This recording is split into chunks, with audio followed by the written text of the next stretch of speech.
Abacuque 3, de 17 a 19. Queria que você prestasse atenção na leitura. Diz o seguinte: ainda que a figueira não floresça, nem haja fruto na vide, o produto da oliveira minta, e os campos não produzam mantimento, as ovelhas sejam arrebatadas do aprisco, e nos currais não haja gado, todavia eu me alegro no Senhor, exulto no Deus da minha salvação. O Senhor é a minha fortaleza, e faz os meus pés como os da corça, e me faz andar altaneiramente. Feche os olhos, vamos orar? Peça ao Senhor que fale ao seu coração, que me dê graça nesse momento, para que eu possa transmitir a sua mensagem. Pai, nós louvamos e exaltamos o teu nome. Senhor, a tua palavra é linda, a tua palavra nos estimula, a tua palavra nos dá direção, e Senhor, quanto amamos a tua palavra. A Deus, quanto amamos estar na tua casa.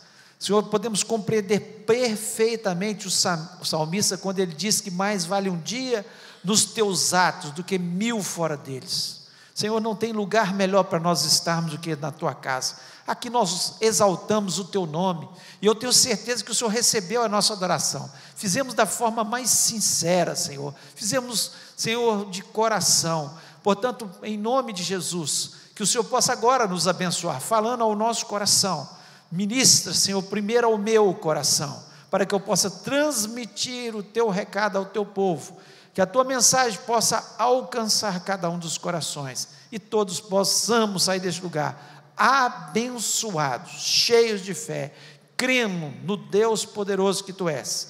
Senhor, nós repreendemos deste ambiente todo espírito maligno que queira interferir, Senhor, no nosso crescimento espiritual, que queira roubar a nossa fé, que queira, Senhor, trazer pensamentos que não são os teus pensamentos na nossa mente. Nós rejeitamos e repreendemos cada um deles em nome de Jesus, e lhe pedimos, ó Pai, fala-nos, nós clamamos ao Senhor em nome de Jesus, amém. Você pode se sentar. O livro de Abacuque, ele foi escrito num momento de muita dificuldade do povo de Israel. Eles viviam um momento onde a Babilônia estava se tornando uma grande potência mundial, e estava dominando toda a terra, e também dominando Israel. E eles estavam com muitas dificuldades. E Abacuque, quando a gente começa a ler o primeiro versículo, ele faz alguns questionamentos, que são questionamentos que nós fazemos também, né? Ele dizendo, por que o ímpio está prosperando? Por que a Babilônia, que é ímpia, um povo idólatra, um povo que não te ama, um povo que não tem nada a ver com o Senhor, está prosperando, e nós não estamos prosperando? Que dificuldade, porque nós estamos vivendo essa dificuldade. Abacuque faz um questionamento a Deus, e certamente muitos do povo de Israel, eles sabiam por quê que eles não estavam prosperando, porque a nação, de uma certa forma, tinha se afastado de Deus, tinha ido atrás de falsos deuses, não estava servindo a Deus como Deus deveria ser servido. Mas muitos eram fiéis, sempre existia um remanescente no meio do povo que era fiel, dos quais Abacuque, que era um homem fiel, e estava questionando, ó Deus, por que está acontecendo isso? Por que os ímpios estão prosperando e nós estamos vivendo nessa situação? E quando muitas vezes as pessoas que estão ao nosso redor, elas estão sendo infiéis, isso sofre toda a família. Quando é uma família, quando é uma empresa, enfim, as pessoas que estão ao nosso redor estão sendo infiéis, às vezes a gente que está muito próximo acaba sofrendo também, por ver o sofrimento, ou às vezes porque também interfere na nossa vida. Então ele começa a questionar, E esses questionamentos, muitas vezes, são os mesmos questionamentos que nós temos. Poxa vida, eu sirvo a Deus e o outro está prosperando e eu não estou. O que está acontecendo? Minha família não está sendo abençoada e é do outro que não está, não serve a Deus, está sendo abençoado. O que está havendo?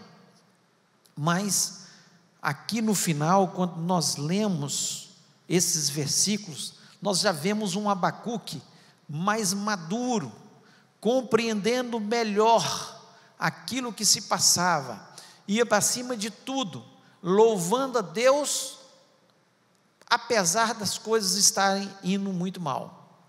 E nesses versículos que nós acabamos de ler aqui, nós vemos algumas coisas que são importantes, eram muito importantes para o povo naquela época, que estavam ligados à agricultura e à pecuária, que estava muito mal para eles, e ele, apesar de, ainda que aquilo não estivesse dando certo, ainda que as coisas não estivessem indo como ele estava querendo que elas estivessem acontecendo, ele assim mesmo, ele fala que ele se alegrava no Senhor, e ele diz ainda, aqui, ainda que a figueira não floresça, então eles precisavam da figueira, e a figueira não estava florescendo, ainda que não haja fruto na vide, na videira, eles precisavam, era muito importante na economia deles, no sustento deles, ainda que o produto da oliveira minta,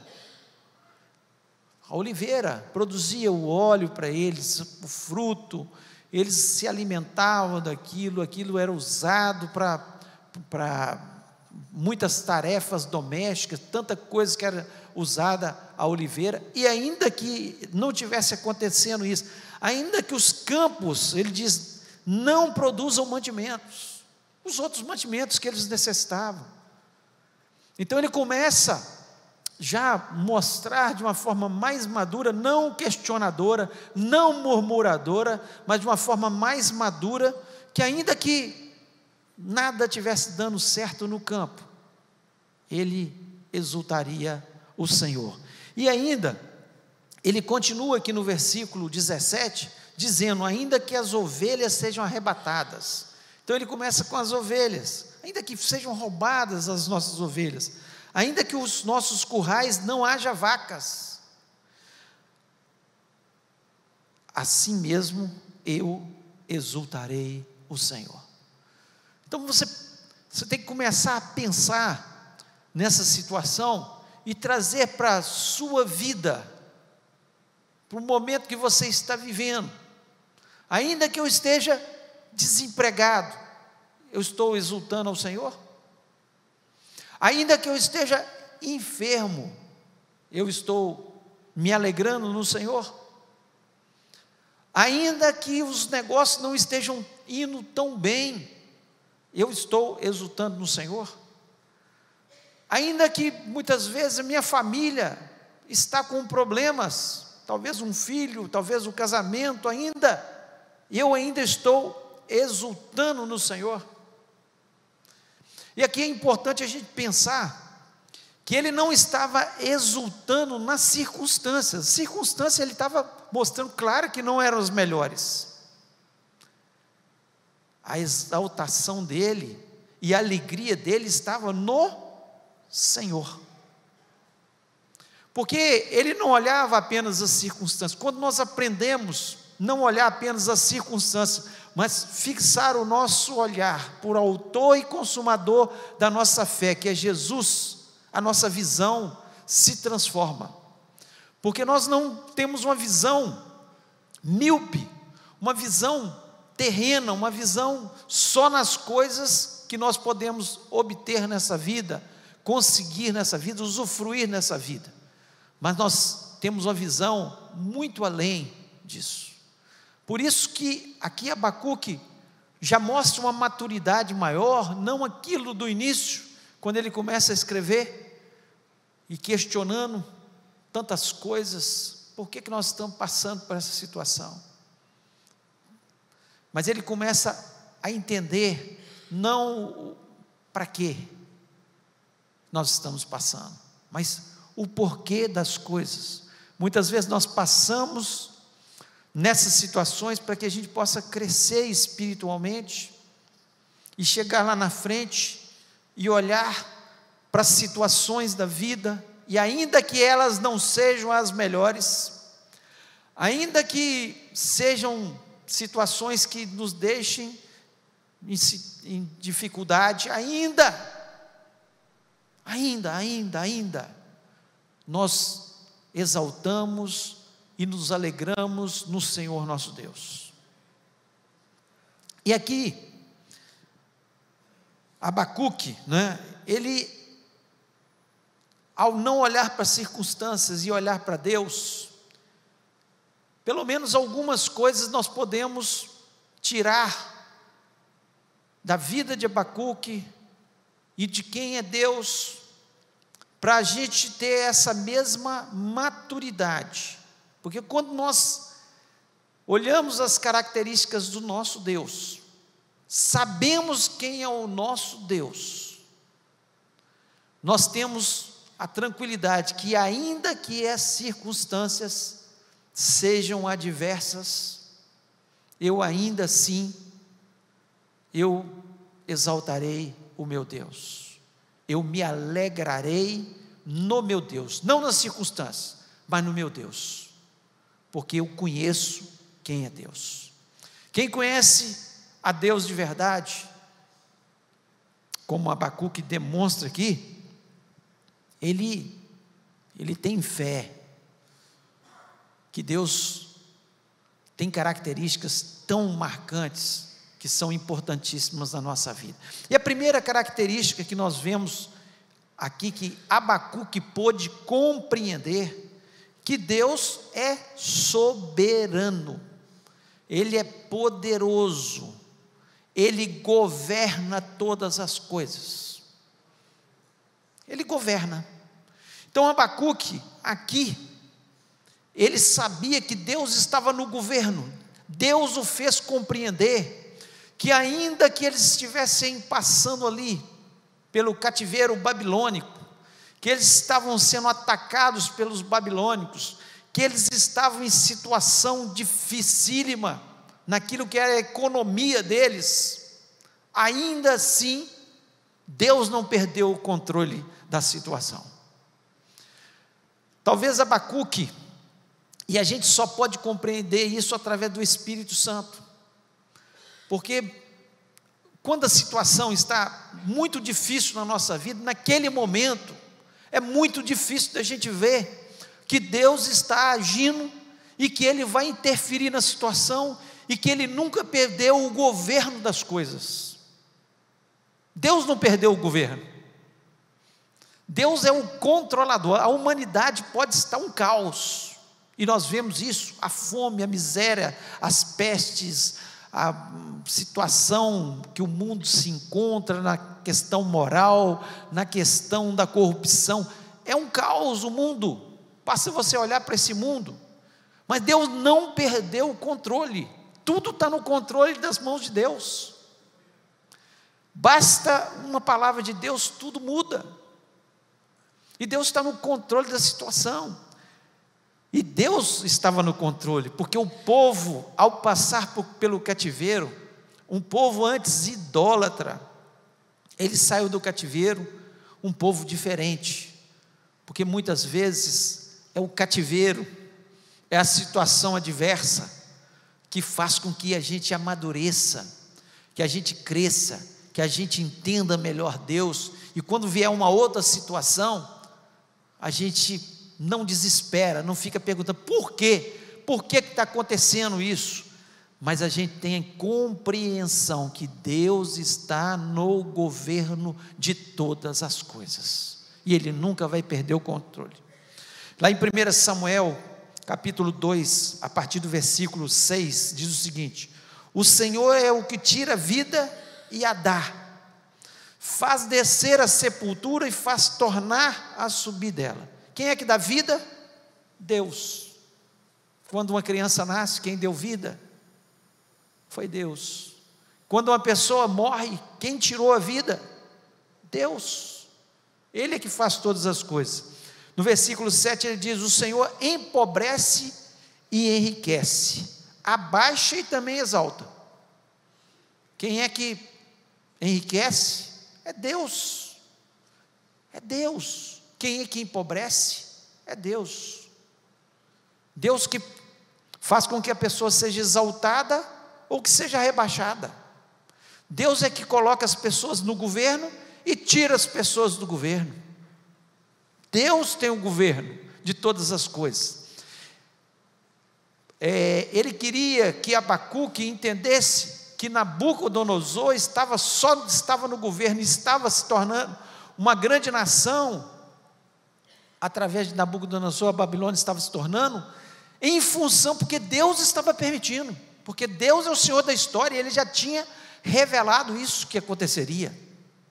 Daniel já tinha essa revelação. Basta você ler o livro de Daniel, Deus já tinha falado sobre isso, demonstrado, porque Ele não perde o governo da humanidade, não perde o governo da nossa vida, Ele está no governo. E quando eu tenho essa certeza no meu coração, eu fico mais em paz. Eu posso exaltar o Senhor e me alegrar no Senhor, porque eu sei que Deus está no governo. E ainda no versículo 8 de Samuel, ele diz o seguinte: levanta o pobre do pó, e desde o esterco exalta o necessitado, para o fazer assentar entre os príncipes, para o fazer herdar o trono de glória, porque do Senhor são os alicerces da terra, e assentou sobre eles o mundo. Quem é dono da terra? Deus. Deus é o dono da terra, Deus é o dono da nossa vida, Deus controla todas as coisas. Às vezes a gente acha que a gente tem controle sobre a vida, tem controle sobre as nossas coisas. Nós não temos esse controle. Nós somos apenas mordomos de Deus nessa terra, mas quem governa, quem tem o controle de todas as coisas, quem é o soberano, é Deus. Por isso que Abacuque, aqui ele pode dizer: ó Senhor, eu me alegro no Senhor, ainda que nada dê certo, eu ainda vou me alegrar no Senhor, porque eu sei que o Senhor está no controle, o Senhor é soberano, Tu és Deus, Tu és o meu Deus. Segunda característica que nós vemos aqui nesse texto, podemos tirar desse texto, e da palavra de Deus, de uma característica de Deus, que Deus sabe o que Ele faz. Às vezes nós queremos ensinar a Deus como fazer. Nós podemos até orar: Senhor, tenha misericórdia da minha vida, faça com que isso aconteça, abra essa porta, ou abra aquela, faça algo novo na minha vida. Mas Deus, Ele sabe o que faz. Ele pode te responder sim, e você deve orar. Claro, nós devemos orar. Ele pode responder sim, Ele pode responder espere, e Ele pode responder não. E quando Ele responde não, Ele sabe o que faz, porque Ele conhece a nossa vida, a história da nossa vida, e Ele sempre, você pode ter certeza disso, Ele sempre vai fazer o melhor, o melhor. Até às vezes a morte é o melhor. Se Deus fez, porque foi o melhor. Não tenha dúvida disso. Não tenha dúvida disso. E isso, quando nós temos essa certeza no nosso coração, que Deus sabe o que faz, passamos a ter uma confiança em Deus. O nosso coração sempre ele vai ter esperança.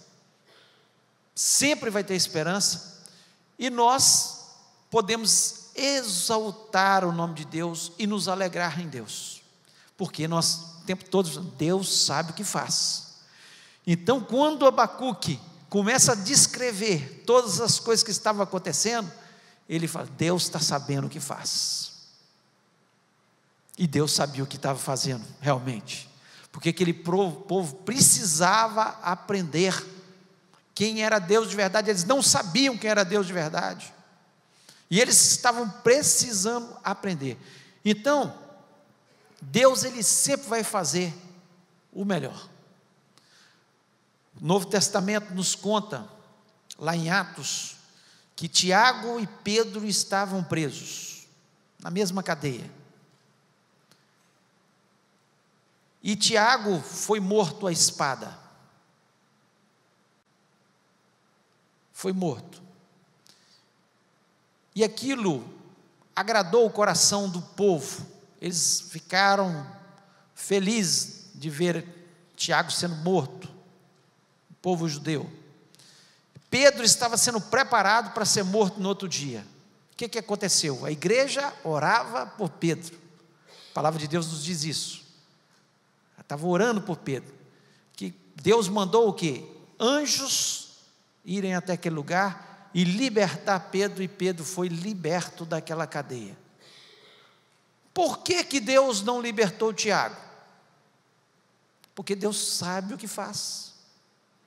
Pedro um dia foi morto também.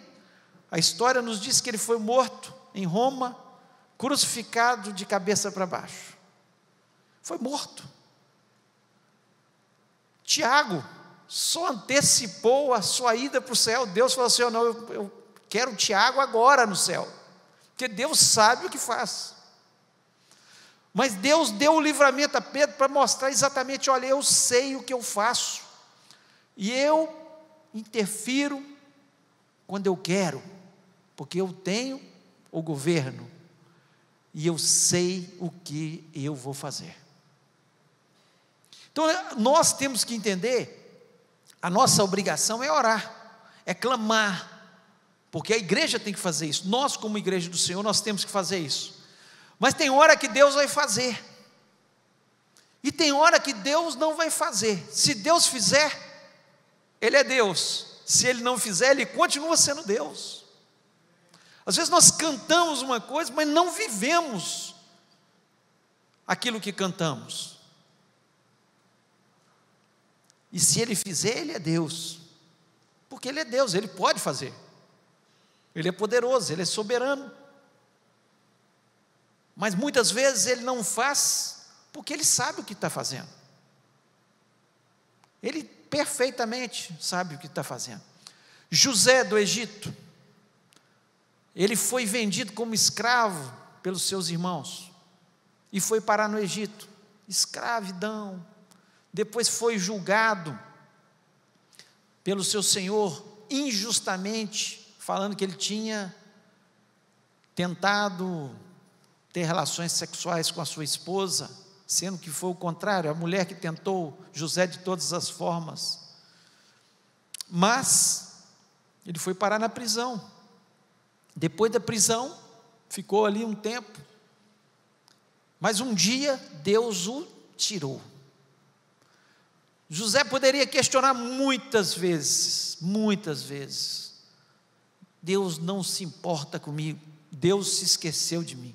Pensa bem você, escravo, depois na prisão, você não ia pensar a mesma coisa? Deus esqueceu de mim. Mas Deus sabia o que Ele estava fazendo. Depois de passar por aquela situação toda, José nunca mais foi o menino mimado que ele era pelo seu pai, ao ponto de causar inveja dos seus irmãos. Nunca mais. Ele se tornou um homem íntegro, pois todos viam isso na vida dele, e ele se tornou o segundo no Egito, a maior nação daquela época, e com isso o seu povo foi salvo, porque havia uma grande fome na terra, e seus pais, seus irmãos, todos foram salvos, e ali Israel se tornou uma grande nação. Deus não sabe o que faz? Deus sabe o que faz. Naquele momento havia questionamentos, e na nossa vida pode haver muitas vezes questionamentos. Por que eu estou passando por essa situação? Por que Deus não interfere? Deus está interferindo, Deus é Senhor da história. e Deus está no controle de todas as coisas. Ele sabe o que faz. E aqui também ele sabia o que estava fazendo em relação ao povo. Eles foram parar no cativeiro porque Deus tinha um plano. Porque se eles continuassem ali na sua terra, vivendo aquela vida que eles viviam, certamente aquele povo seria destruído pela sua idolatria. Eles seriam como os cananeus, que foram destruídos porque chegou um ponto que Deus não quis mais saber daquele povo que vivia naquela região, tamanho o pecado deles. Israel estava seguindo pelos mesmos caminhos, injustiça social, prostituição, até entre os líderes, os sacerdotes, idolatria, a mesma coisa que estava acontecendo na vida. E Deus, Ele sabe o que faz. Ele interferiu, porque Deus sabe o que faz. Fala para a pessoa que está do seu lado: olha, Deus sabe o que faz na sua vida. Deus sabe o que faz. Terceira característica de Deus, que nós vemos aqui nesse texto, porque Ele é um Deus que fortalece o seu povo. Ele nos fortalece. Deus nos fortalece. Aqui, nós vemos aqui no versículo 19, o Senhor Deus é a minha fortaleza, e faz os meus pés como os da corça, e me faz andar altaneiramente. O que é que ele estava dizendo aqui? Que Deus, naquelas situações, mesmo nas situações adversas, Ele nunca nos deixa sós. Ele nos fortalece, Ele nos ajuda nas nossas fraquezas. A palavra de Deus nos diz que o Espírito Santo ajuda nas nossas fraquezas. A palavra de Deus nos diz que Jesus Cristo falou que Ele estaria conosco todos os dias até a consumação do século, nos fortalecendo. A palavra de Deus, ela o tempo todo mostra um Deus que fortalece o seu povo. Se nós fôssemos andar pelas nossas próprias forças, nós estaríamos perdidos, derrotados. É Deus que nos fortalece. Ele diz aqui, Ele faz os meus pés como da corça. A corça, ela andava em montanhas e situações onde havia lugares perigosos, lugares onde havia lugares que tinha pedras, abismos, e ela andava por aquelas montanhas de forma tranquila. Então, se você está se sentindo fraco, se você está se sentindo sem forças, Deus é o Deus que nos fortalece. Ele é que nos enche de força. Ele é que faz com que os abatidos possam ser restaurados. Ele é que faz com que os aflitos venham a ter paz na sua vida. É Deus que faz isso. É o Espírito Santo que trabalha no nosso coração, que transforma a nossa vida, para nós vivermos de forma como a corça. Nós podemos andar em lugares perigosos, difíceis, como o mundo está, mas nós vamos andar fortalecidos pelo Senhor no nome de Jesus. Nós precisamos entender isso. Lá em Filipenses capítulo 4, versículo 12 e o 13, o apóstolo Paulo diz o seguinte: eu sei estar abatido e sei também ter abundância, em toda maneira e em todas as coisas estou instruído, tanto a ter fartura como a ter fome, tanto a ter abundância como a padecer necessidade. Posso todas as coisas naquele que me fortalece. Quem me fortalece? É Deus. Ele sabia estar abatido porque é bom ficar abatido? Não, porque Deus o fortalecia quando ele estava abatido. Quando ele estava passando por necessidade, é bom ficar passando necessidade? Claro que não é, mas ele era fortalecido quando ele passava pela necessidade. É bom ser perseguido? De forma nenhuma, mas ele se sentia fortalecido quando ele era perseguido, porque ele sabia quem estava do seu lado, que era Deus.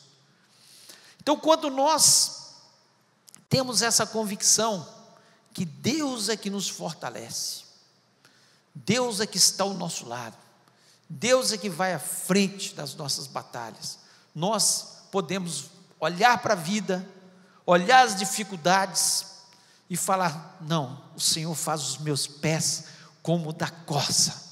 Eu posso andar por lugares difíceis, a minha vida pode estar difícil agora, mas eu vou andar porque o meu Deus me fortalece. O salmista, lá no Salmo 46, versículo 1 até o versículo 3, ele diz o seguinte: Deus é o nosso refúgio e fortaleza, socorro bem presente na angústia.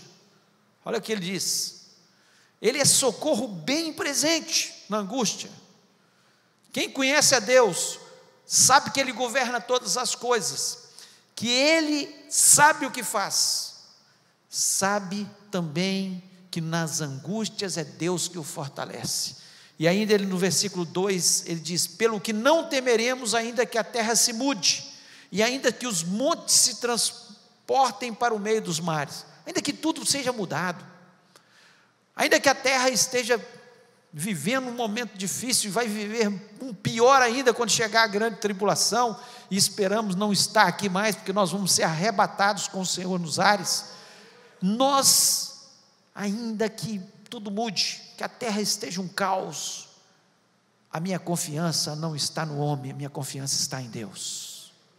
E ainda ele diz: ainda que as águas rujam e se perturbem, ainda que os montes se abalem pela sua braveza, eu confio no Senhor, porque Ele é a minha fortaleza. Quantas vezes nós nos sentimos tão fracos, tão impotentes, tão abatidos, em vez de correr para o Senhor, em vez de nos alegrarmos no Senhor, nós ficamos olhando apenas para as circunstâncias e esquecemos de olhar para o Senhor, que é a nossa fortaleza. Aqui, Abacuque já não estava mais abatido, já não estava questionando a Deus: Senhor, por que eu estou passando por isso?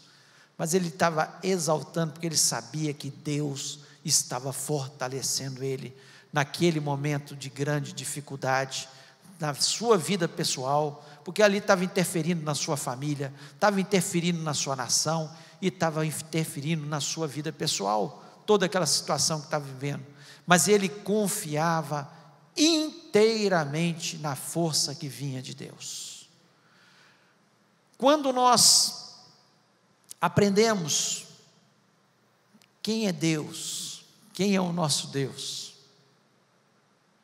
podem vir as circunstâncias, mas ainda que venha o desemprego, ainda que venha a enfermidade, ainda que a situação financeira esteja difícil, ainda que os meus filhos estejam dando problema, ainda que o esposo ou a esposa esteja dando problema, ainda que eu sei que Deus está no governo de todas as coisas, Ele é soberano, eu sei que Ele sabe o que faz e Ele vai trabalhar, no momento certo Ele vai agir, ainda que esteja acontecendo tudo, Ele vai me fortalecer no meio dessa situação, e eu vou andar como a corça anda sobre os abismos, sobre as montanhas, sobre as pedras, sobre as dificuldades, eu vou andar sobre tudo isso, em nome de Jesus. Eu queria que você fechasse seus olhos, nesse momento. Eu queria orar com você. Talvez você tenha entrado aqui neste lugar com algum questionamento, pensando: por que eu estou passando? Por que essa situação?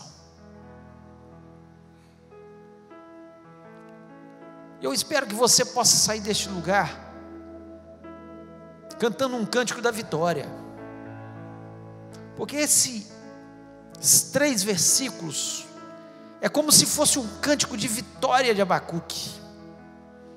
Ele dizendo: ainda que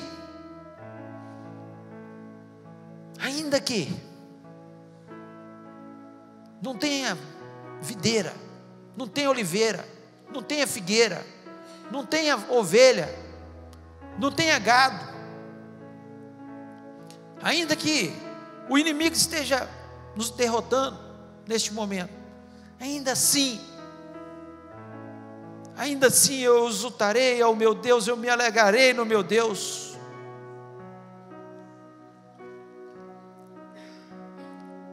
E se Deus falou o seu coração, talvez você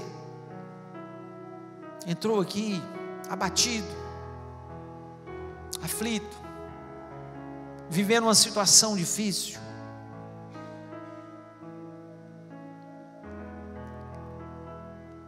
Eu gostaria que você pudesse sair deste lugar tendo a certeza no seu coração que Deus está no controle de todas as coisas, que Deus sabe o que faz. Deixa Deus agir,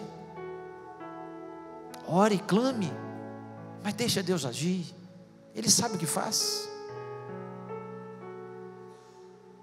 E peça ao Senhor: Senhor, me fortaleça, me dá a força que eu necessito, eu estou sem forças, e Deus vai te fortalecer em nome de Jesus. Deus falou no seu coração, você quer orar junto comigo aqui nessa noite? Eu queria orar com você em nome de Jesus.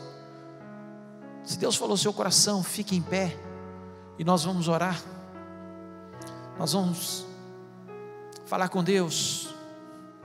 Deus, é o momento de você falar com Deus. Deus, eu sei que o Senhor está no governo, estou aqui, essa situação está me incomodando, mas eu quero me fortalecer no Senhor.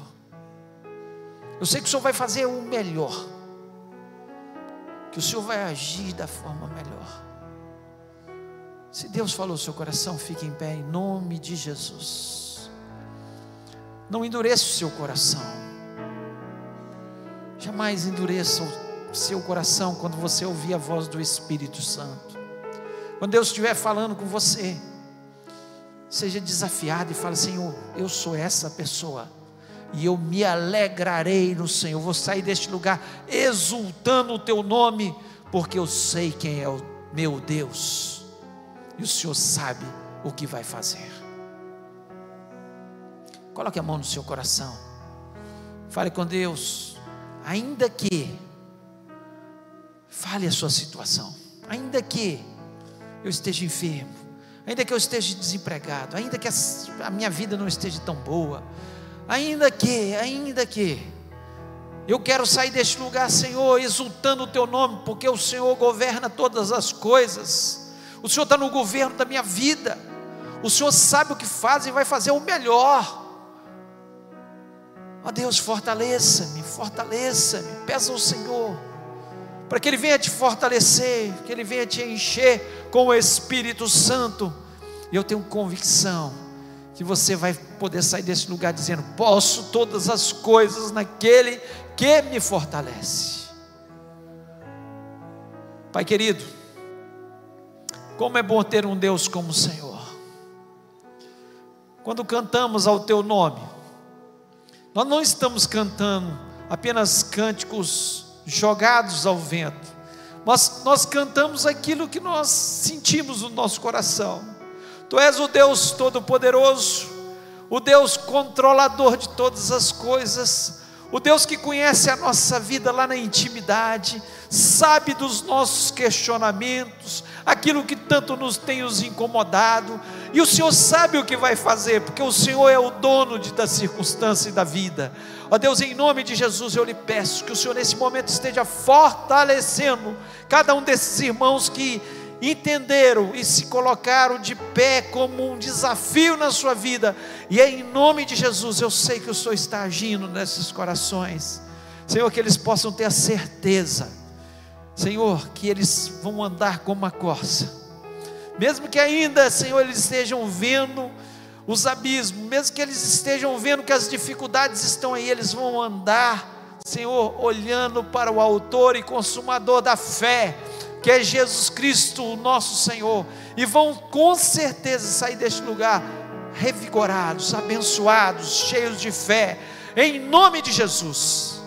Ó Deus, nós dependemos tanto do Senhor, nós reconhecemos que sem o Senhor nada podemos fazer, nós reconhecemos, Senhor, que nós precisamos do Senhor o tempo todo ao nosso lado, até a consumação do século. Nós reconhecemos que só o Senhor pode nos dar vida e vida em abundância. Nós reconhecemos que só o Senhor pode atender ao nosso clamor. Nós reconhecemos que só o Senhor é Deus e não há outro como o nosso Deus. Nós reconhecemos que ainda que tudo esteja ruim, o Senhor é o Deus que tem o controle da história da humanidade, da história da nossa vida. E basta uma palavra do Senhor e tudo pode ser mudado. Por isso, Senhor, nós estamos aqui confiados nas tuas promessas e confiados nos teus milagres, em nome de Jesus Cristo, amém.